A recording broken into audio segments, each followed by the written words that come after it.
bonsoir. Jamais mot n'aura autant été prononcé en si peu de temps. En 5 mois, l'expression coronavirus ou Covid-19 a investi tous les échanges, tous les secteurs d'activité de la société. Le quotidien est influencé, bref, les vies sont influencées. La vie, point essentiel et névralgique dans le contexte actuel. Le coronavirus endeuille les familles et leur interdit de faire le deuil normalement. Il impose la froideur dans une population qui a toujours vécu chaleureusement. Le Cameroun, qui a enregistré son premier cas de coronavirus le 6 mars dernier, est en un peu plus d'un mois passé à la phase 2 et même rentré dans le top 5 des pays les plus touchés en Afrique. Qu'est-ce qui peut en être la cause? On en parle dans un instant. Si le nombre de cas confirmés n'est plus rendu public, il nous revient, bonne nouvelle, que le nombre de guéris va tout de même croissant. Face à la propagation du virus, le gouvernement a édicté 13 mesures renforcées dernièrement par 7 autres, parmi lesquelles le port obligatoire du masque dans tous les lieux publics. Quel peut être l'impact du port de ce masque dans l'évolution de la maladie dans notre pays, sachant que nous ne sommes pas dans un confinement général et que la distanciation sociale n'est vraiment pas respectée? Ces questions, je vais les poser à l'invité de ce soir. Agrégé en médecine, il est maître de conférence à la faculté de médecine de l'université de Douala. Médecin pneumologue à l'hôpital général de Douala, il est le président de la Société camerounaise de pneumologie. Il est également le point focal de la lutte contre le coronavirus dans la formation hospitalière où il travaille, c'est-à-dire l'hôpital général de Douala. Le professeur Bertrand Hugo Bachou est assis ce soir dans le fauteuil rouge. Bonsoir professeur et merci de nous accorder quelques minutes de votre précieux temps.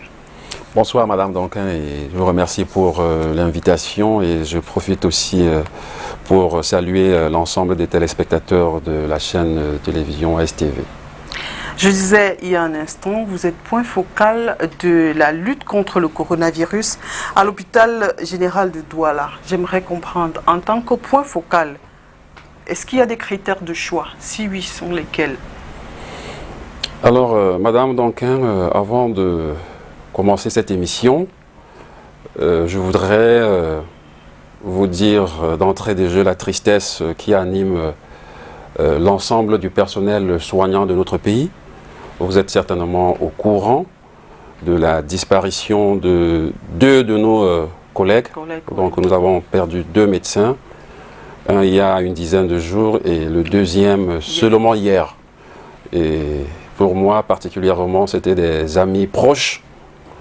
Et le docteur Félix Kwedi qui nous a quittés hier est mon collègue de service et mon coéquipier pour la visite des malades au service de médecine de l'hôpital général. Donc j'ai le cœur attristé. J'aurais pu rater ce rendez-vous, mais comme je vous l'avais promis, il fallait que je sois là pour qu'on puisse édifier les populations de notre ville, de notre pays sur cette pandémie qui est le Covid-19. Donc je vais profiter pour adresser toutes mes condoléances à la famille des 2 disparus, notamment le docteur Michel Chouamou et celle du docteur Félix Kwedi.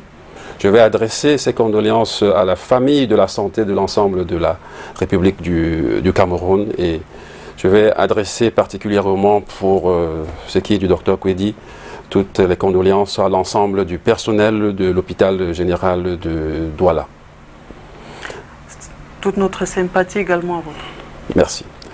Alors donc pour revenir à votre question, comment est-ce que le point focal de la lutte contre le Covid-19 est désigné? L'institution, hein, l'hôpital. Oui, donc dans l'institution est désigné.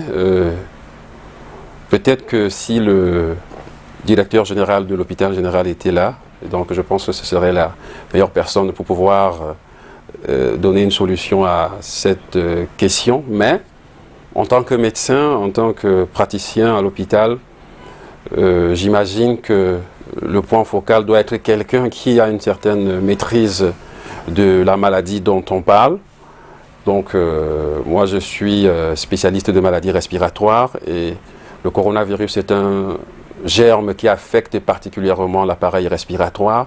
Donc, j'imagine que c'est peut-être la raison pour laquelle le directeur de l'hôpital général m'a choisi comme l'un des points focaux de cette lutte à l'hôpital général parce que nous sommes deux. Nous avons aussi un autre collègue qui est anesthésiste réanimateur, le docteur Albert Cana, que je salue en passant. Et donc, voilà, je pense que c'est cela qui aurait pu donc justifier le choix de notre hiérarchie. Alors, j'espère que vous pouvez nous indiquer, nous expliquer comment comprendre. Est-ce que lorsque votre hôpital est désigné point focal, qu'est-ce qui est fait concrètement? Qu'est-ce qui se passe dans l'institution? Est-ce qu'on vit de l'hôpital? Qu'est-ce qui se passe?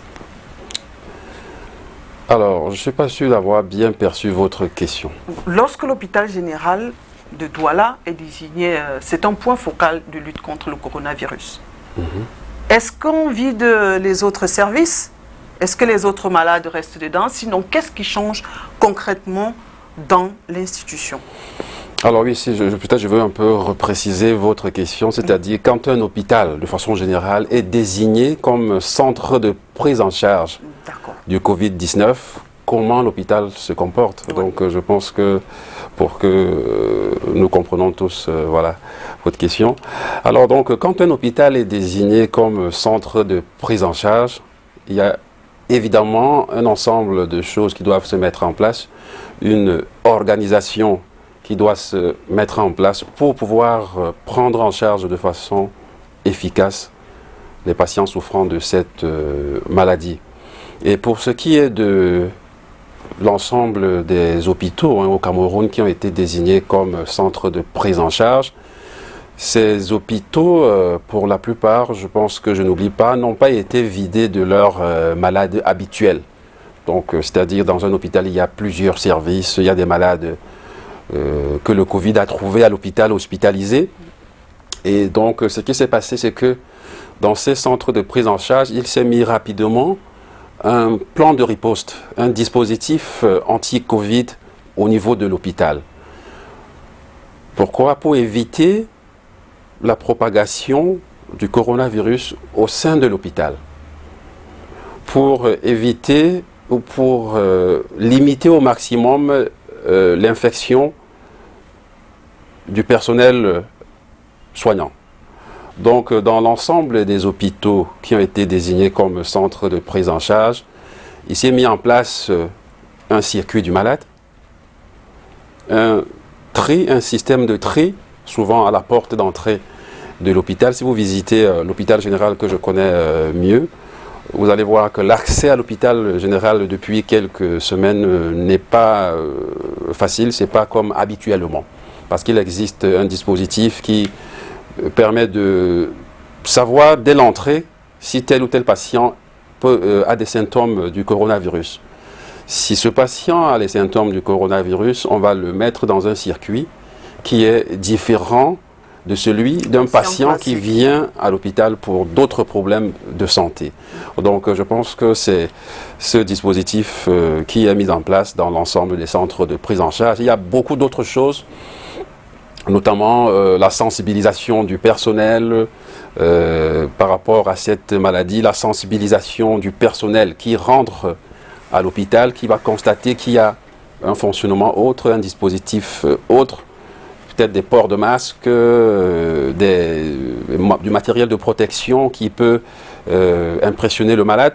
Donc il y a cet ensemble de choses qui se mettent dans ces hôpitaux qui prennent en charge le coronavirus. Donc, mais il faut dire que cette maladie nous a pris tous de court, a pris le gouvernement de la République de court, parce que l'idéal aurait été de pouvoir spécialiser un hôpital ou alors un centre de prise en charge dédié vraiment, ou plusieurs centres dédiés au coronavirus, parce que dans tous les cas, quand dans un hôpital on reçoit à la fois les malades de coronavirus et les malades d'autres choses, on met en place bien sûr un système pour assurer la sécurité sanitaire, mais il y a toujours un risque que le patient qui vient à l'hôpital pour autre chose puisse, voyez-vous, donc être contaminé par le germe. Mais je pense que les choses évoluent et nous avons tous suivi. Donc il y a des hôpitaux de campagne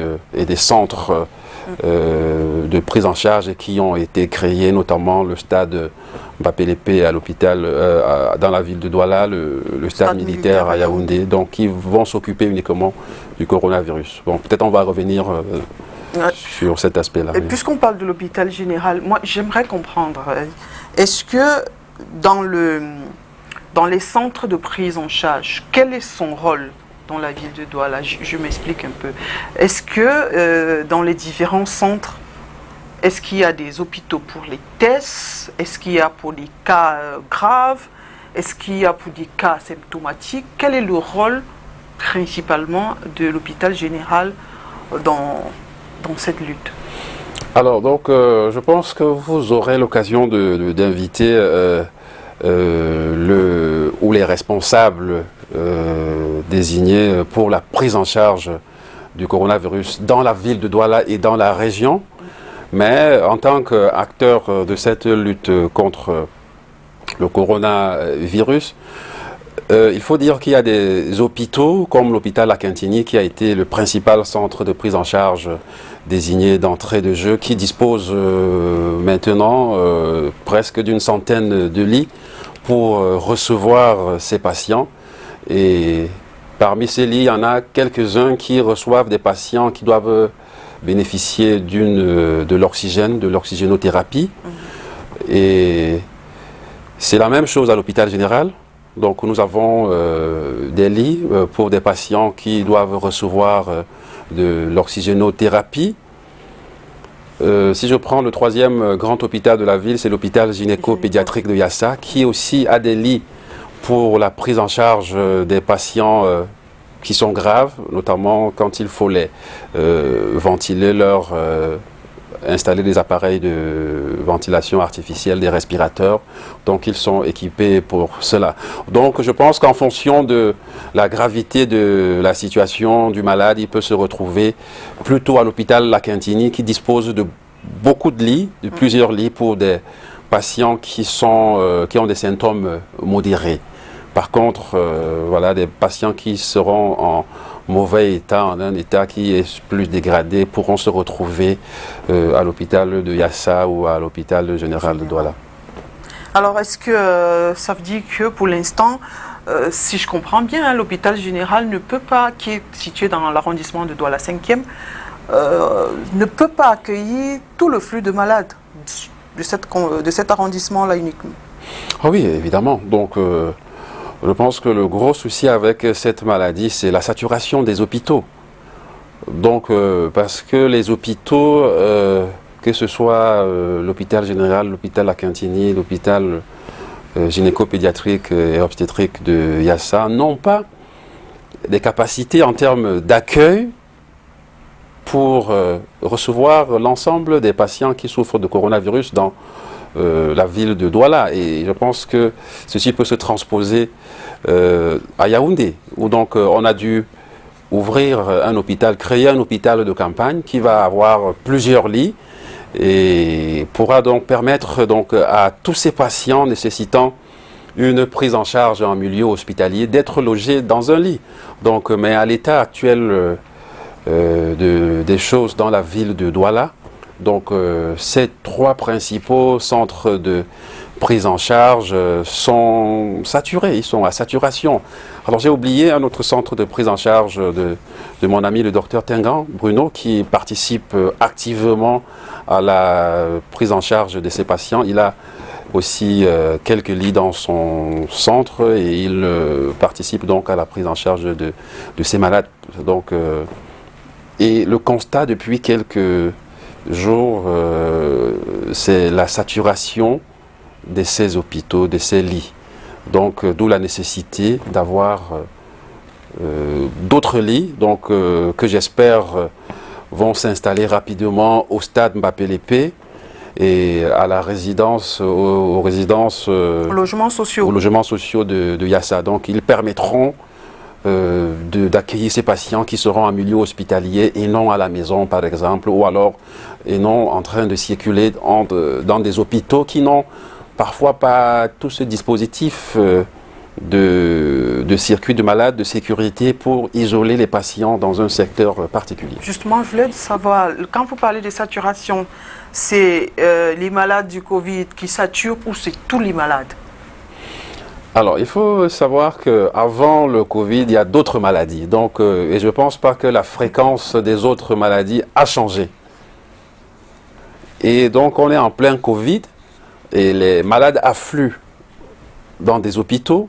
Donc, les espaces qu'on a laissés, qu'on a prévus, les espaces d'isolement pour les malades de coronavirus, se saturent rapidement. D'accord. Et quand ils se saturent rapidement, vous voyez, donc, on va avoir des patients qui vont se balader dans la ville pour chercher des hôpitaux où ils peuvent être casés. Au même moment, nous avons les patients non coronavirus qu'on doit prendre en charge. Donc, et dans certains hôpitaux, notamment quand je prends l'hôpital La Quintini, qui a vidé des pavillons, qui a vidé peut-être 100 lits pour le coronavirus, voyez-vous, donc les autres patients qui devaient être hospitalisés dans ces secteurs peuvent avoir des difficultés à se loger dans nos hôpitaux. Donc vous voyez, le coronavirus impacte non seulement les malades de coronavirus en termes de saturation d'hôpitaux, mais même les autres malades habituels vont avoir des problèmes pour être pris en charge en milieu hospitalier. Alors, puisque vous parlez de malades, on a constaté quand même que le chiffre de cas confirmés n'est plus révélé. Est-ce que vous êtes d'accord, par exemple, avec cette façon de faire? Alors, donc, je ne sais pas si c'est une bonne façon, je ne veux pas juger. Donc, l'attitude de responsable de santé de notre pays, mais moi, je pense, ça me concerne, hein, donc ça c'est mon avis personnel, je pense qu'il faudrait que les Camerounais sachent que c'est une maladie qui existe. Parce qu'il y a encore des personnes qui doutent, qui sont sceptiques. Et là, nous sommes ici, votre studio, nous sommes à Douala. Donc imaginez-vous l'arrière-pays. Ils sont plus nombreux là-bas qu'à Douala. Donc ils doivent être sensibilisés, ils doivent être au courant d'un certain nombre de choses, du nombre de personnes qui sont testées, du nombre de positifs, du nombre de négatifs, du nombre de cas de décès, le nombre de personnes qui sont guéries. Donc je pense que c'est en donnant ces éléments que les Camerounais vont se rendre compte que, on est parti de 2 cas le 6 mars et qu'on est maintenant le 15 avril, nous sommes avril, nous sommes pratiquement à bientôt 1 millier, donc autour de 900 cas dans l'ensemble du pays. Et je pense que plus les Camerounais vont voir les chiffres monter et se dire, l'histoire là c'est vrai, donc je pense qu'il faudrait sensibiliser nos populations et cette information sur le nombre de cas de coronavirus, la croissance exponentielle peut participer à cette information-là. Qu'est-ce qu'il faut répondre donc à ceux qui pensent que c'est créer davantage la psychose dans la population? Non, moi je pense qu'il faut que le Camerounais se rende compte que c'est une maladie qui est réelle, que c'est une maladie qui est très contagieuse. Certes, nous avons à peu près 80% des patients qui vont présenter soit peu de symptômes ou alors qui ne vont pas présenter des symptômes. Mais on a quand même 15%, 10 à 15% qui vont être bien malades et couchés dans des lits, dans des hôpitaux. Nous aurons à peu près 5% qui auront besoin d'une réanimation lourde, qui n'est pas toujours disponible dans notre contexte de pays subsahariens. Donc on a quand même une proportion de patients qui pourront décéder. Et plus le nombre de cas augmente, le cas de coronavirus augmente, plus le nombre de cas graves va aussi augmenter. Donc si je dis 5%, ça veut dire que si nous sommes à 1000 cas, parmi ces 1000 personnes touchées, on aura 50 personnes qui auront besoin d'une admission en unité de soins intensifs. 50 personnes, c'est beaucoup pour les capacités de nos hôpitaux. Vous voyez, si on va à 2000 cas, on sera à combien? À 100. À 100, et nous n'avons pas les capacités pour prendre en charge 100 malades en soins intensifs. Et donc, vous voyez, donc, ça va augmenter le nombre de décès. Ce sont des vies que nous perdons. Et je pense que une vie, elle est très importante pour toute une nation. Donc, c'est pour cela que je pense que le Camerounais doit même avoir peur. S'il a peur, il prend les précautions. Il doit sentir, moi je l'ai peut-être dit dans d'autres situations, la population camerounaise doit sentir le choc du coronavirus et savoir qu'il faut que je respecte les mesures édictées, savoir qu'il faut que je n'aille plus m'attrouper, savoir qu'il faut que je mette le masque tout le temps. Donc il ne faut pas qu'on ait l'impression de négliger les chiffres, de négliger cette maladie. Parce qu'au finish, on va arriver à des chiffres faramineux. Et vous voyez, l'impact sur le plan économique est énorme pour les pays développés, peut-être qui ont des capacités de résilience et tout cela. Pour notre pays, qui est un pays à revenus faibles, vous voyez ce que ça fait donc en termes de manque à gagner pour notre économie, pour les personnes qui se débrouillent dans la rue. Donc le souhait, c'est que ça s'arrête rapidement. Alors donc nous sommes déjà à 1 mois et demi de la maladie. L'école est à l'arrêt. Les églises, les lieux de culte sont à l'arrêt. On se demande combien de temps ça va durer. Imaginez-vous, les frontières sont fermées. Imaginez-vous que ça aille au-delà du mois de septembre. La rentrée scolaire, ainsi de suite, comment ça se passe? Est-ce qu'il faut comprendre que dans les approximations, on attend environ en septembre qu'on peut avoir le bout du tunnel? Ça, je ne peux pas le dire. Je ne peux pas le dire. Peut-être on va rentrer dans les détails du diagnostic et du testing de la maladie pour pouvoir dire que voilà, le pic de l'épidémie, ça sera à tel moment. Et quand on a atteint le pic, on espère maintenant une régression de la maladie. Alors tout à l'heure, vous disiez qu'en termes de lits, pour prendre en charge les patients, je ne sais pas si c'est ceux qui sont en détresse respiratoire qui sont sur ces lits-là? Alors, donc, je vous ai dit que ce n'est pas seulement ceux qui sont en détresse respiratoire qui sont à l'hôpital. Ouais. Vous voyez, le coronavirus, on va peut-être revenir tout à l'heure, ça provoque parfois une fatigue.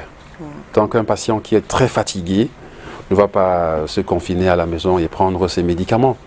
Un patient qui a une fièvre qui monte au-delà de 39, de 40 a besoin d'une admission à l'hôpital. Donc nous avons dans nos hôpitaux des patients de ce genre qui ont soit des fortes fièvres, soit qui respirent mal, qui sont hospitalisés.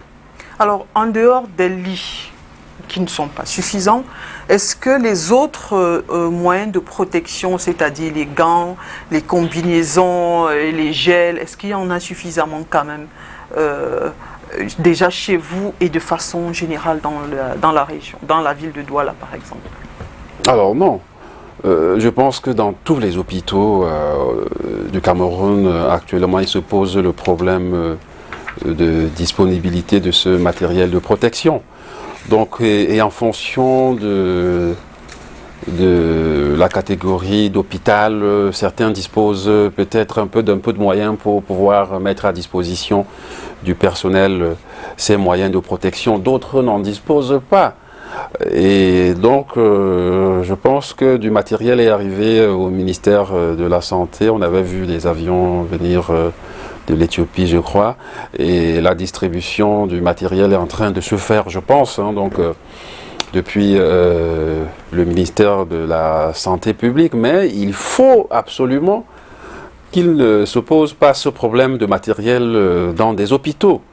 Nous faisons face à ça tous les jours, donc j'ai une certaine responsabilité au niveau de notre hôpital, Et le personnel est demandeur en matériel de protection.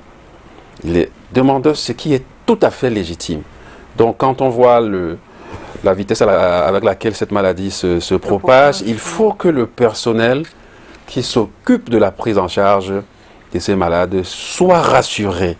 Et c'est le port du matériel de protection qui peut rassurer dans une certaine mesure le personnel qui prend en charge ces malades. Donc ça demande des coûts voilà, que l'État devrait supporter. Et donc, en l'absence de ce matériel, je vous assure, les hôpitaux peuvent se vider de leur personnel, parce que le personnel médical a peur aussi. Quand on voit des images qui viennent d'ailleurs avec le personnel soignant qui laisse sa vie dans cette guerre, on se dit, si hier c'était telle ou telle personne, ça peut être moi demain. Donc moi, avant de rentrer en contact avec un malade suspect de cette maladie, il faut que j'ai tous les moyens de protection. Sinon, voilà, je n'y vais pas. Donc je pense que c'est de l'intérêt pour l'État du Cameroun de mettre à disposition, sans négociation, le matériel de protection.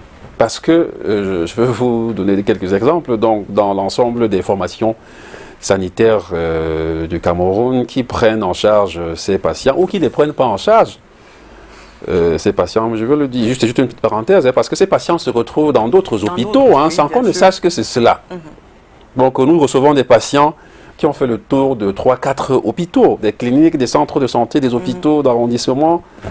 Et finalement, quand ils arrivent chez nous, c'est le coronavirus. C'est des patients qui ont séjourné dans des hôpitaux qui ne prennent pas en charge officiellement le coronavirus. Donc, ce matériel doit être disponible pour les centres de prise en charge du coronavirus de façon suffisante, mais aussi pour les autres centres de santé qui ne prennent pas en charge le coronavirus. Mais dont les patients, le coronavirus passe par là. Que ce soit les petits centres de santé du quartier, parce qu'on va peut-être revenir sur les symptômes du coronavirus. Nous recevons à l'hôpital des patients qui viennent pour une fièvre, qui ont été traités pour paludisme. Pendant 2-3 jours, les symptômes ont persisté. Donc parfois, ces patients ne présentent que la fièvre. D'autres vont présenter peut-être la toux, le rhume ou une perte de l'odorat, mais d'autres vont présenter uniquement peut-être la fièvre et la fatigue. Dans notre contexte, en l'absence de coronavirus, quand un malade se présente devant un personnel soignant, fièvre et fatigue, le premier diagnostic, vous le connaissez, c'est le paludisme. C'est le paludisme. Donc même sans examen, si on ne peut pas, on va vous mettre d'abord un traitement du paludisme qui va prendre 3 jours minimum. Et après 3 jours, on se rend compte que la fièvre ne diminue pas, ce qui n'est pas habituel dans le paludisme. On se dit, est-ce que c'est la fièvre typhoïde? Est-ce que c'est autre chose? Est-ce que c'est telle chose? Si le médecin est aguerri, il va dire, ah, c'est peut-être le coronavirus. Le malade a fait 3 jours dans l'hôpital. Et nous connaissons le parcours des malades dans notre pays. Il aura reçu de la visite. Il aura reçu de la visite. Il se sera promené dans l'institution. Il aura eu des voisins de lit, de chambre. Comme ça n'a pas marché là-bas, il va aller consulter dans un autre centre de santé. Voyez-vous, donc il va parcourir parfois 2-3 centres de santé avant qu'on ne se rende compte, ou alors avant qu'on ne se rende compte que c'est le coronavirus, ou alors avant qu'un signe d'alerte de coronavirus ne se présente. Avant, par exemple, qu'il ne commence à avoir une gêne respiratoire et que le médecin se dit « Ah, attention, est-ce que ce n'est pas le coronavirus ?» Mais il aura déjà fait 7 jours sans qu'on ne se rende compte que c'est le coronavirus. Donc, même dans des hôpitaux qui ne sont pas des centres dédiés de prise en charge, on doit avoir du matériel de protection du personnel. Parce que le coronavirus est dans la communauté. Et vous le savez, dans certains travaux, on a même jusqu'à 30% des personnes infectées qui ne présentent pas de symptômes. mais qui transmettent la maladie. Mais qui peuvent transmettre la maladie. Ça veut dire que quoi? C'est ce que je dis souvent à l'hôpital à mes collègues ou à mes amis. Nous sommes tous suspects de coronavirus. Puisque coronavirus est déjà dans la communauté. Donc même à l'hôpital, on ne se base plus sur le critère. Est-ce que tu as voyagé? Est-ce que ton frère a voyagé? C'est une question qui n'a plus beaucoup sa place dans la définition des cas. La maladie est déjà dans la communauté. Donc nous sommes tous suspects. Moi je suis suspect, vous êtes suspecte, madame. Donc c'est pour cela que je salue la mesure du port de masque.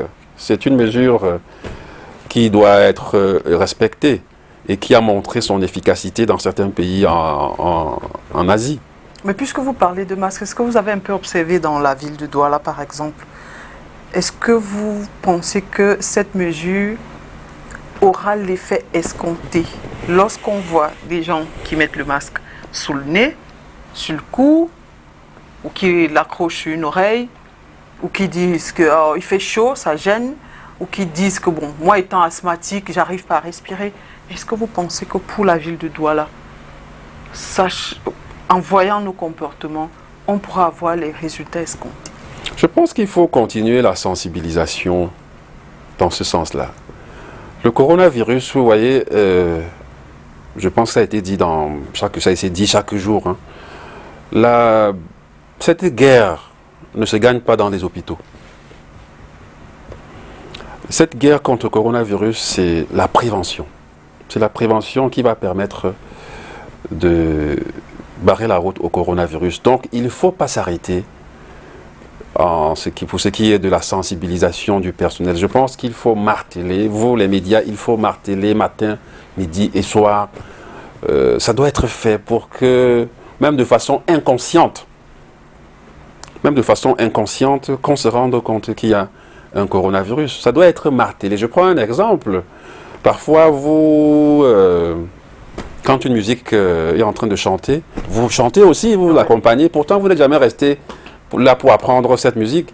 C'est parce que vous avez suivi cette musique 3, 4, 5 fois et vous chantez. Donc, je pense que la sensibilisation doit continuer dans les médias, dans les quartiers, les mégaphones et tout, pour que la population sente cette vibration de coronavirus. Donc, pour ce qui est du masque, je pense que les Camerounais doivent respecter cette mesure parce que on n'a pas pu appliquer le confinement qui est, d'après les expériences qu'on a vues ailleurs, et la mesure la plus forte pour barrer le germe au coronavirus, c'est le confinement total. Malheureusement, ça n'a pas pu être fait dans notre pays. La maladie a traversé des axes routiers pour se retrouver dans, maintenant je crois, 4 régions ou 5 régions. Donc cette mesure du port de masque, c'est une très bonne mesure. Maintenant, il faut que la population accepte le compromis. Alors, vous portez le masque. À l'hôpital, par exemple, où je travaille, nous faisons des réunions, bien sûr, en respectant le nombre de 10 et tout ça, la distanciation. Nous consultons les malades. Donc, quand vous mettez le masque et vous consultez le malade, quand vous parlez, vous n'êtes pas à l'aise. Mais pour votre protection, ça vaut le coup. Ça vaut le coup de ressentir cette petite gêne, mais que vous soyez rassuré que le malade qui est en face de vous, la personne qui est en face de vous, ne peut pas vous transmettre le germe. Je pense que c'est ce que toutes nos populations doivent avoir en tête. Maintenant, ce n'est pas le port abusif de masque. Je veux dire, si vous êtes seul dans votre bureau, vous ne mettez pas le masque. Donc, si vous êtes seul sur votre moto, en train de rouler... Mais il se dit que le vent pourrait... alors, si vous êtes... je vais y arriver. Si vous êtes seul dans votre voiture, parfois les vitres fermées, les gens mettent le masque, ça se voit dans la rue. Donc, je pense que c'est des moments où on peut profiter pour respirer. Et le moment le plus indiqué pour le port des masques, c'est quand on commence à rentrer en interaction avec quelqu'un. Par exemple, maintenant, Donc vous voyez, je suis entré ici avec le masque et j'ai demandé qu'on fasse cette distance de sécurité. Là, on est à plus de 2 mètres. Donc, et les travaux qui ont été faits montrent que à plus de 2 mètres, même si je tousse, le germe ne va pas se retrouver dans votre champ de respiration. Alors donc, c'est dire qu'il faut que la population comprenne à peu près ce que je vous dis là, de savoir que si je peux être dans ma voiture, j'enlève le masque, si je suis seul. Ben, si nous sommes 2, ben, là il faut mettre, le masque. Si je suis dans ma moto et tout, sur ma moto, je peux enlever mon masque et je suis seul. Maintenant, si je m'en vais au marché, acheter, voilà, faire mon marché de samedi, non, le marché est bondé, donc je dois avoir le masque. Alors donc, pour ce que j'ai vu ces jours-ci, on voit quand même qu'il y a quelque chose, on voit des gens qui portent le masque, bon, compte tenu de la restriction des mouvements, je ne suis pas passé par le carrefour de Côte ou par le marché central pour apprécier le port de masque. Voilà, vous nous direz peut-être. Nous avons fait un tour là-bas. Le port, en général, je veux dire, 80-85% respectent. Il y a encore quelques personnes qui ne portent pas. Ouais. Maintenant, le problème est le port en lui-même. La façon de porter n'est pas respectée. C'est des cas qui sont récurrents. Voilà, donc je pense que ça aussi, il faut continuer cette sensibilisation, l'utilisation du masque. Parce que soit on le porte, soit on le met dans sa poche. Mais il y a une autre question qui revient sur le masque. Nous avons de plusieurs types. Ceux qui sont jetables, ceux qui sont faits en tissu. Là encore, il y en a de toutes les couleurs, c'est-à-dire des tissus unicolores et multicolores. Vous qui êtes spécialiste des maladies respiratoires, est-ce que nous nous mettons encore en danger, peut-être en mettant des masques en tissu pagne ou avec des masques en tissu uniquement? Alors, donc il existe des masques connus, protecteurs de la transmission de cette maladie. Et le masque le plus efficace est celui qui est utilisé par le personnel soignant, qui est à l'hôpital et qui a en face de lui plusieurs fois par jour des malades qui sont porteurs du coronavirus. Ça, ce sont des masques de type 2. C'est une nomenclature. Il existe de type 1, de type 2 et de type 3. Et pour ce qui est du coronavirus, on connaît sa taille. Et d'après les travaux scientifiques, quand on a mis le masque, quand on a porté le masque de type 2, le risque de passage du virus à travers le masque est très réduit. Il est quasiment nul. C'est pour cela qu'il est recommandé pour le personnel soignant. Le masque qui est recommandé pour la population ou le malade, c'est le masque chirurgical. C'est des masques un peu moins lourds, moins épais, que le malade porte, que celui qui est dans la rue devrait porter. Donc, il n'est pas aussi efficace comme le masque du médecin, mais ça limite quand même, ça limite de façon significative la transmission de la maladie. Si le malade, celui qui porte le masque tousse ou s'il éternue. La question du tissu qui est plus importante, c'est celle du tissu. Et bon, moi je pense que vous allez le dire, moi aussi je veux le dire, mieux vaut cela que rien. Mieux vaut mettre un masque en tissu, même si on n'a pas testé l'efficacité, que de ne rien mettre. Ce qui est sûr, ça stoppe un certain nombre de germes si on tousse.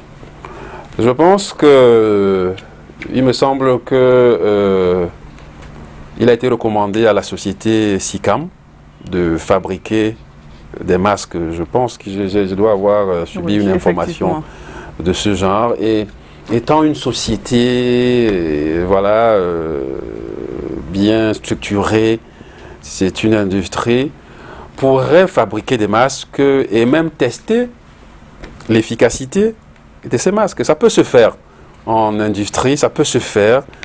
Au moins, savoir que au moins peut-être 80% des germes peuvent être stoppés par le masque. Et il y a des petits tests, on a vu dans les réseaux sociaux, ça peut se faire en industrie. On peut choisir différents tissus de différentes épaisseurs, en sachant que quand on double, on est plus efficace que quand le tissu il est en couche unique. Et même entre les deux tissus, on peut mettre une autre couche, en s'assurant bien sûr que le porteur de masque va pouvoir respirer à travers ce masque. Mais je pense que ça peut se faire en milieu industriel.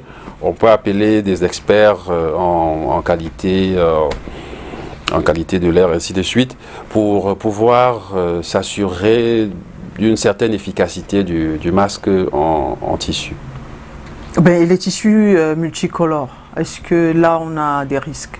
Non, je pense pas. Nos tissus pagnes, outre là. Non, je pense pas que les tissus multicolores ou unicolores, qu'il y ait une différence en termes de couleur. C'est l'étanchéité entre les fibres de textile, c'est en fait ça. Alors, il y a eu une vidéo qui a circulé, je pense que vous avez peut-être vu la vidéo, c'était peut-être un Italien ou un Espagnol, qui faisait une pression de parfum ou d'un spray sur un masque ou sur un masque. Le spray passait de l'autre côté, tandis que sur certains tissus, le spray ne passait pas. C'est déjà quelque chose qui peut nous aider. Donc, le coronavirus fait réfléchir, ça rend ingénieux. Et donc, nous apprenons tous. Tous les jours. Tous les jours, voilà. Alors, j'aimerais qu'on parle à présent de la ressource humaine. Vous, le point focal, combien de personnel avez-vous sous la main pour lutter contre le coronavirus à l'hôpital général?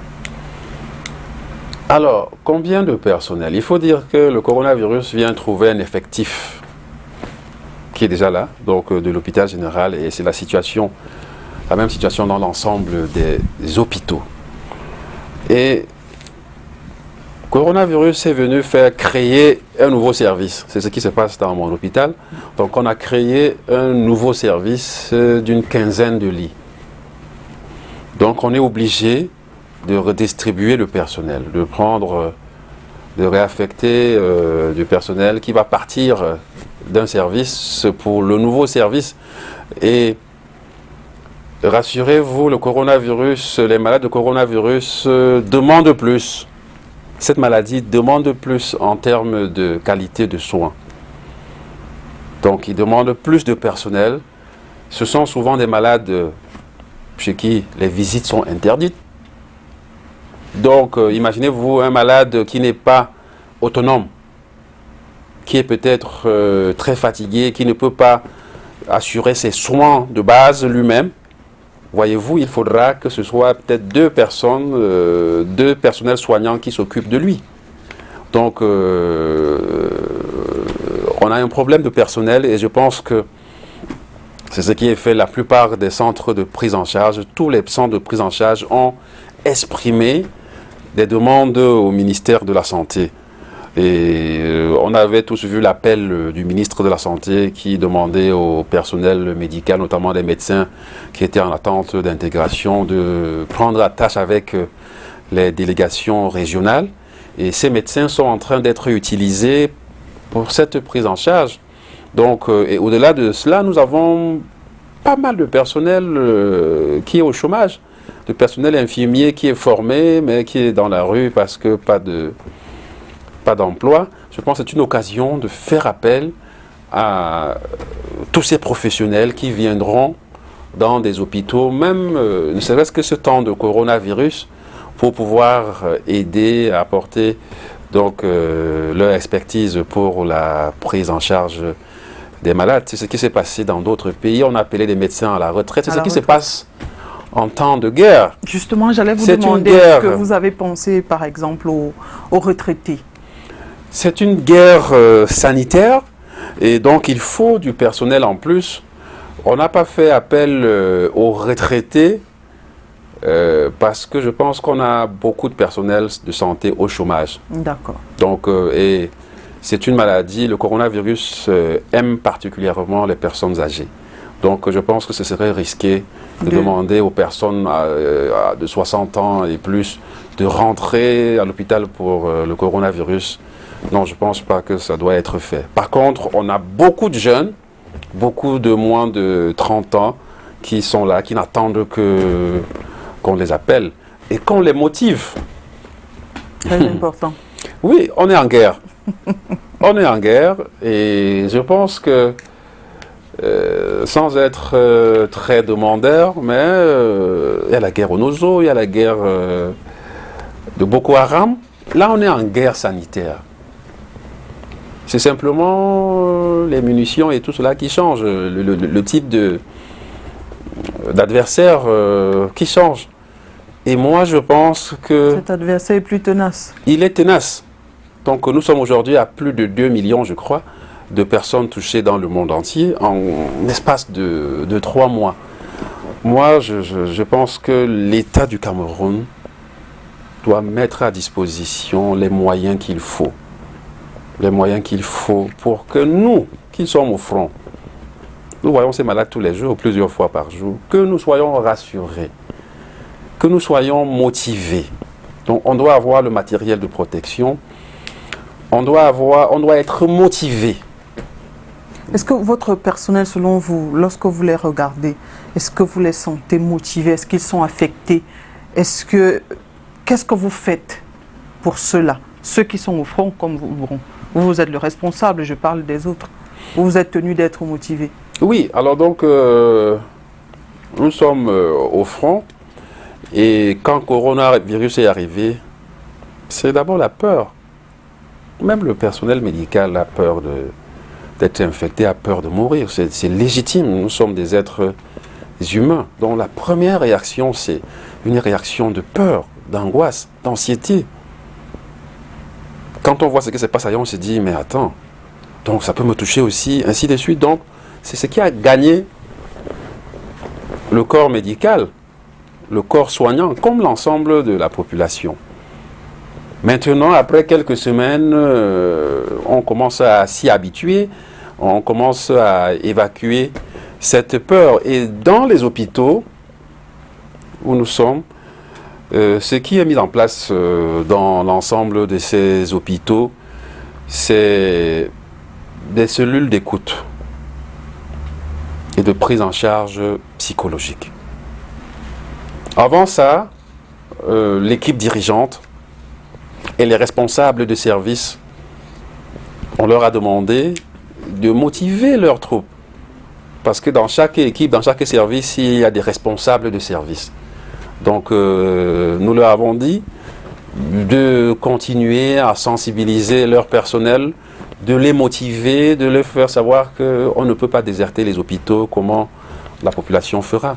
Donc, il y a ce travail qui est fait de façon quotidienne, motivation, ne serait-ce que sur le plan moral du personnel, par les responsables des hôpitaux, par les responsables de services. C'est ce que nous faisons tous les jours.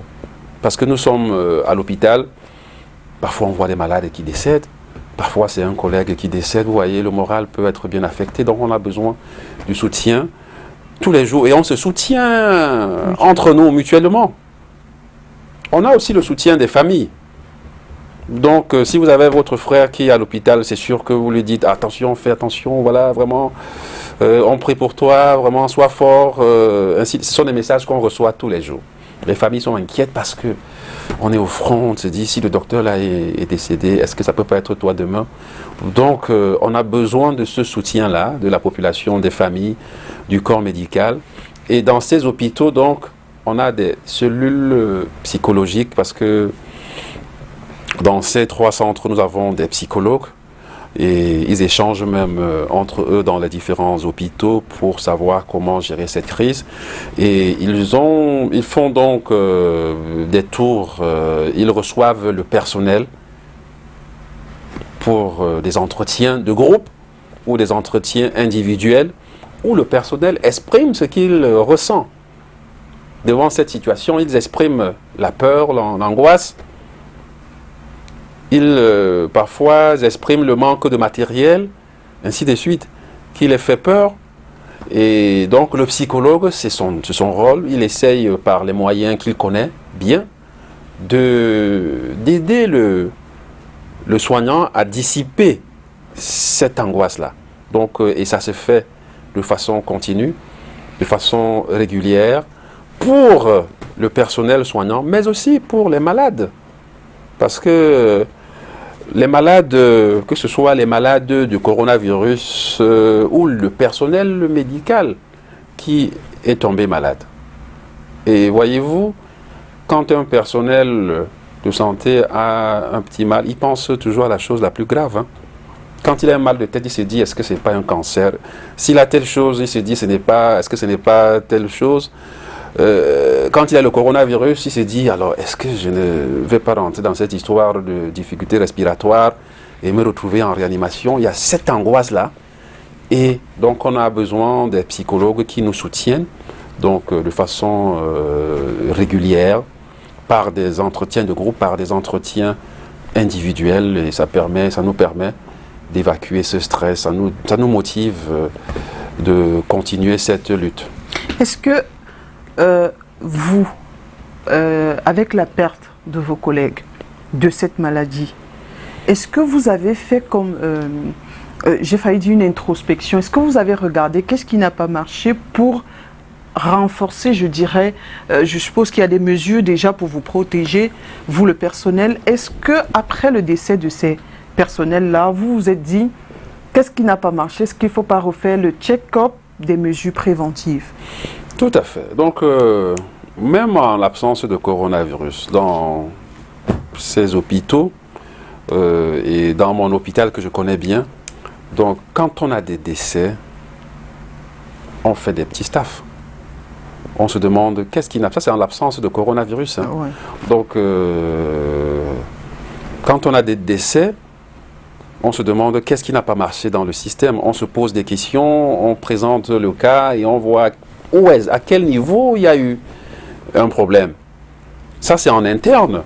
Et on essaye de voir est-ce que c'était un problème de compétences, est-ce que c'était un problème de matériel, est-ce que c'était un problème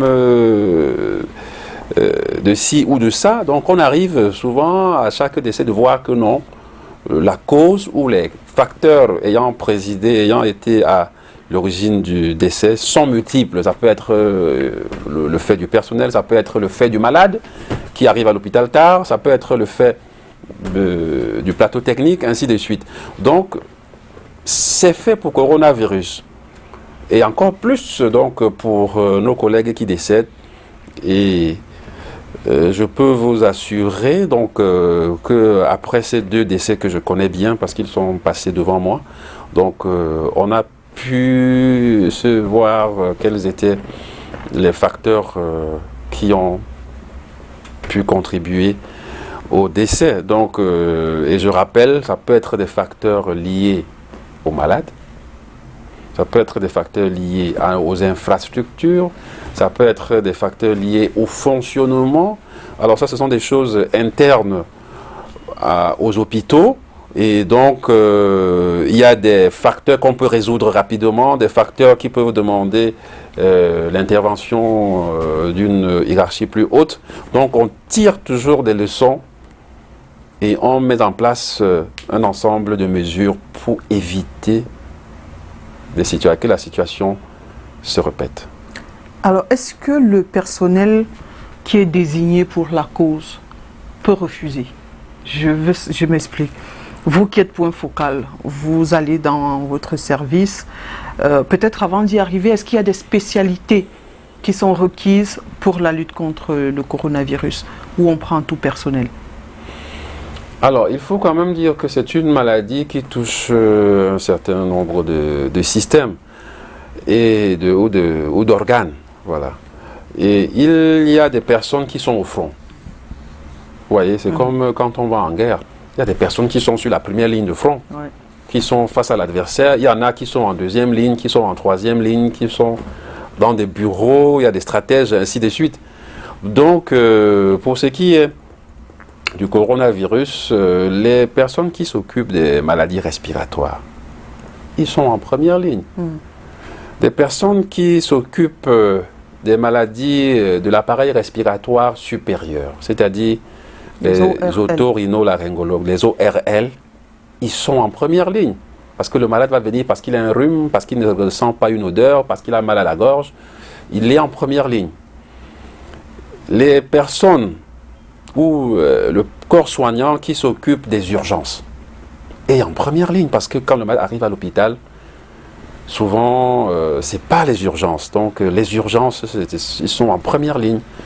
Et voilà, donc, les personnes qui s'occupent de la réanimation. La réanimation, oui. Quand on a mis un malade sous oxygène, quand on a un malade dont il faut rester face à face pour la surveillance, on est à risque.